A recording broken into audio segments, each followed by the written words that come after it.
దేశంలో నరేంద్ర మోదీ పాలనలో ప్రతి విషయంలో రాహుల్ గాంధీ సోనియా గాంధీ గారి కుటుంబం పైన ఎప్పుడో 60 సంవత్సరాల కింద జరిగినటువంటి ఒక ఇష్యూని తీసుకొని మా పేపర్ మీద మీరు ఈరోజు ఆ రోజు కేసు బుక్ చేసిన ఎప్పుడైతే కేసు బుక్ చేసిరో దాని మీద ఈరోజు మీరు ఛార్జ్ షీట్లో వీళ్ళ పేరు A1 A2 చేయడం సిగ్గుచేటు.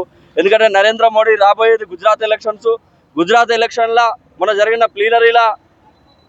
ప్లీనరీలా రాహుల్ గాంధీ గారి మన జాతీయ అధ్యక్షులు ఖర్గే గారి అధ్యక్షతన జరిగినటువంటి ప్లీనరీ సమావేశంలో రాబోయే ఎన్నికల్లో బీజేపీ ప్రభుత్వాన్ని తుదముట్టించడానికి జరిగినటువంటి సమావేశంలో పగడ్బందీగా రాబోయే రోజుల్లో బీజేపీని మట్టి కనిపిస్తామని వాళ్ళకు చిన్న లీకులు అందినాయి. కాబట్టి ఈరోజు నేషనల్ హెరాల్డ్ కేసు ముంగటేసుకొని ఈరోజు సోనియా గాంధీ గారిని A1 చేసి రాహుల్ గాంధీ గారిని A2 చేసిరు. నేను ఒకటే తెలియజేస్తున్నా, అయ్యా మోదీ గారు, మీరు ప్రధానమంత్రి, దేశంలో ఉన్నటువంటి ప్రజలందరికీ మీరు ప్రధానమంత్రి.